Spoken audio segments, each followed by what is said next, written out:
Hello friends, I welcome you all from HLTF Tech channel.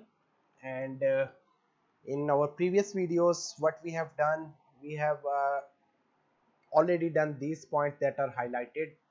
We create a website, then we created separate site collection. We The website was of some particular company, and as you all know that in every company there are different departments. So what we did, we created separate site collections for our departments, and after creating these separate site collections, we customize the navigation links and we improve the user friendly interfaces.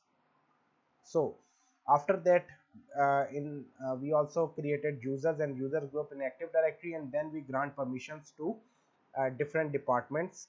For example, finance department people can access the website or resources of finance site collection only. Excuse me. So uh, now now the concept we are going to study, or we are going to look at, is the difference between unique permissions and inherited permissions in SharePoint 2019 modern sites.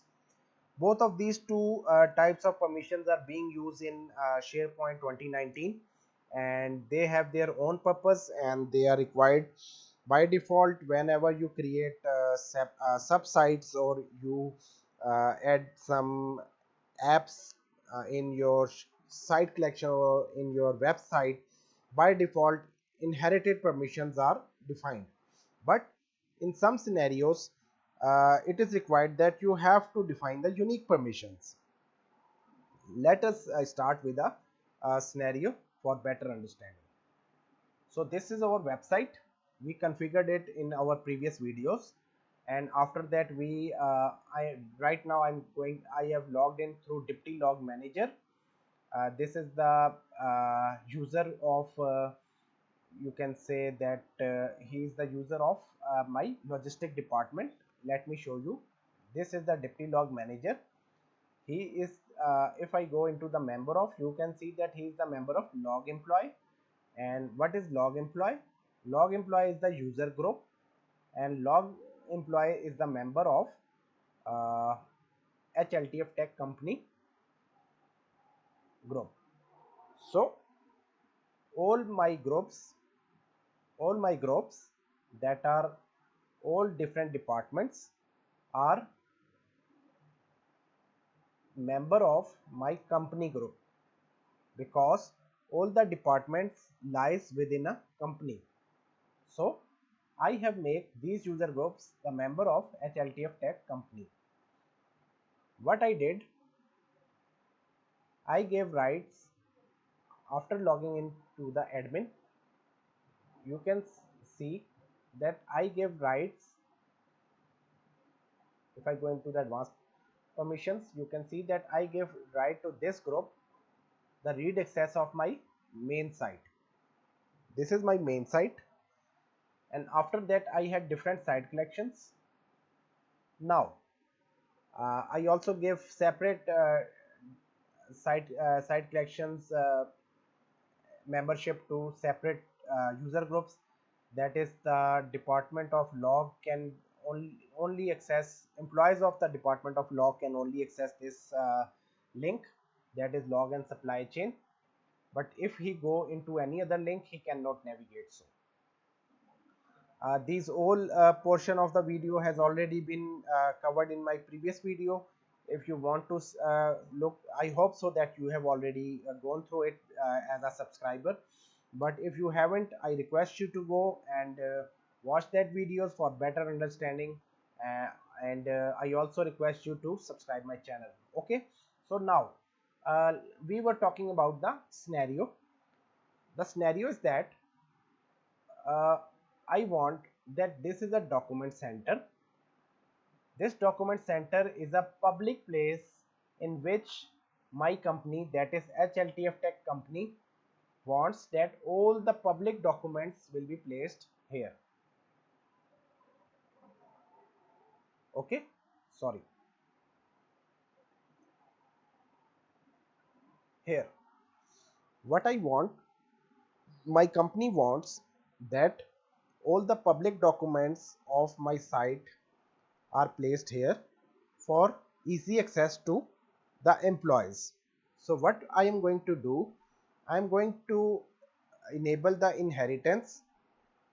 After enabling the inheritance, all the users that have the access of this site, if I go into the view all site settings, let me explain you. All the members of this company, of this user group, can go and have the access of document center as well. Let me show you here.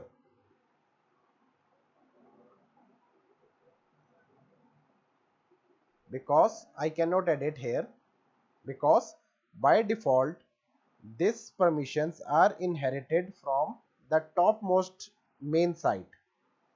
That is, if I define any type of user group with any type of permission level at the top side, regardless of this thing, if there are multiple subsites under that main site, those permissions will be uniformly implemented on all subsites. Okay, you can see here, this is the indication that inheritance is enabled and it cannot be disabled at any subsite level. Okay, but there is some different issues. There may be some different scenarios. Let me tell you one. In such scenario which we have already discussed so far, in that case inherited permissions are implemented. Okay, now we are moving towards the unique permissions. Why unique permissions are required? Okay, now I want that in log and supply chain department, if I have one documents, this is an empty library right now, and if I go to the if I go to the main page of log and supply chain department, you will and go into the site information, and if I see the site permissions, you will see that the log employee user group has been assigned the membership of read. Okay, so it means that if there are multiple parts or resources in this sites, then it means that all the permissions will be uniformly distributed or implemented in the sub portion of the main site. Okay, so what we are going to do, I am going to give you a scenario. I want that all the logistic department users, for example, I already have one user logged in, this one, I want that he may log in to this video sorry, this site collection, and he cannot change these points, but when he navigate to documents, he may, the deputy log manager or all the users of this site may have access to upload the document. Okay, are you understanding this point? I want that whenever the user group enter into the main site, they don't have any access to edit these resources. Okay, but when they go into the document portion, that I have you can say that it is the sub part of main site, that is the main site is log and supply chain department. So the sub part, that is documents, he may have access to upload the documents. So if this user group or this user has the rights of only read, then I am sorry, he cannot upload the documents. He can only see the documents. Okay, I'm going to what I'm going to do, And in this scenario, I have to break the inheritance. I have to break the inheritance and I have to define the unique permissions. That is a very simple step, nothing to worry. We are just 2 minutes away from concluding this video. So quickly, if I go into the SP19 admin, I will go into the site information, I will go into all site settings, site permissions, and here I'm going to here these groups are defined. Okay, but if I go into the documents and I'm going into the library setting, this documents is a library. In SharePoint, out of the box, it is known as document library. So I'm going into library settings, and these are the settings of documents library. I'm going into permissions for this document library, and here you will see that inheritance is enabled by default. What I'm going to do, I'm going to click on stop inheritance, because I have already told you I'm not going to give them read permissions. I want that all the members have the right to upload the documents. So what I'm going to do, I'm going to remove this permission. Okay, I'm going to grant permission. What I want, that the deputy log manager, sorry, I there are two scenarios. I want that the log department may have the right to contribute. Okay, what I have done, I have given the rights to all the log employees to contribute as well. So if I go into this deputy log manager, notice this bar. Right now it don't have access to upload any document. If I go to refresh this page, wow, wonderful. Now as I have changed the permission, you can see that this user, who is the member of log employees, now have the facility to upload the folder or upload the folder or any files. You can upload any files. I'm going to upload a test document here. Okay, it's uploaded successfully.